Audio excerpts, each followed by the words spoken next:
basically what we did up to now is that Anna gave us a kind of a analytical, theoretical background, and then Mitra and Elliot spoke about their own experiences, and I'm gonna speak about our internal exploration of the concept of activist documentary films that we had within Zanan TV, about the concept of alternative media versus mainstream media. So in mainstream media, you have all these fancy cameras, the crew, the production team, amazing studios, and you have this sugar-coated, magnificent films or shows that for all of these equipments, all of these crews and investment, you need money.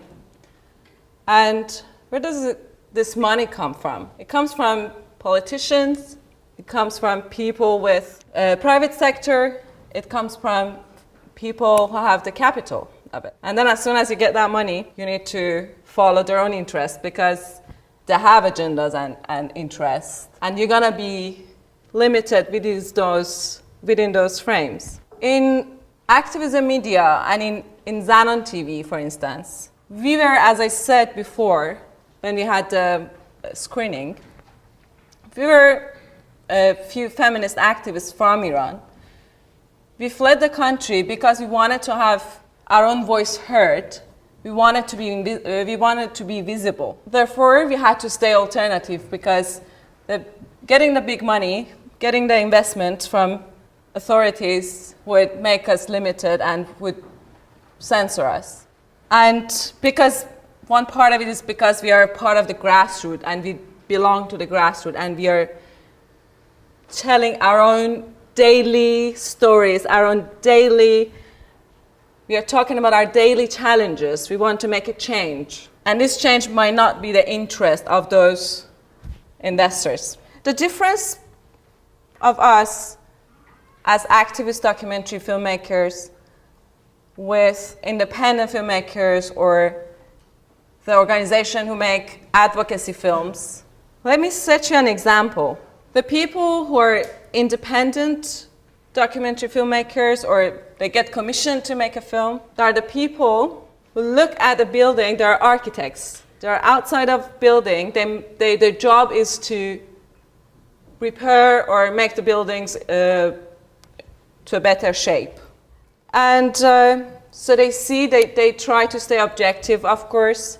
They try to keep their distance from the topic. They try to fix it. They say both sides of the story.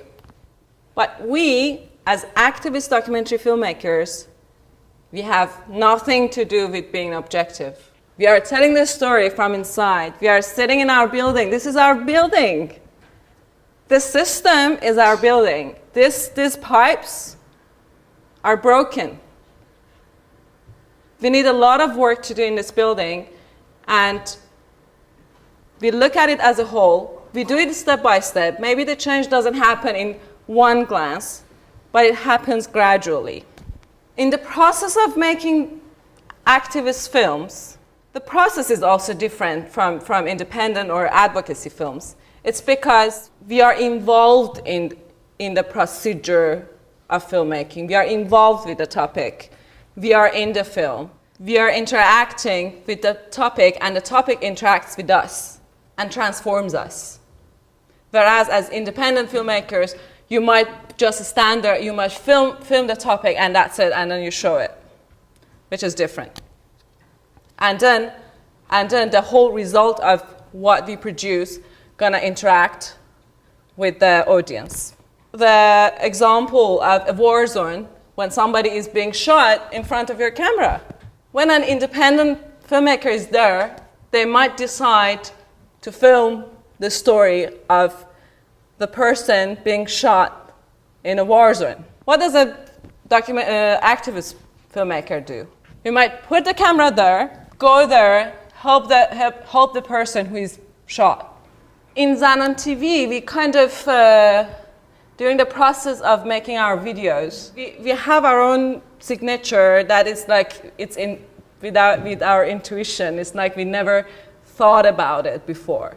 It's like a camera is our body, because we are using a very cheap equipment like mobile phones or very household cameras and digital tools, which the new media and digitalization helped us to do so.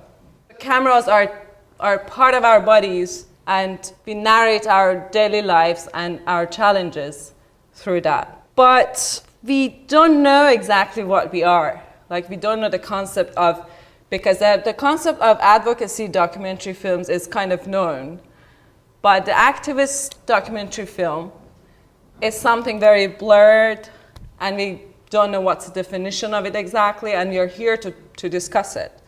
So at Zanan TV, I don't know if you heard of this, you heard the story of Ugly Duckling.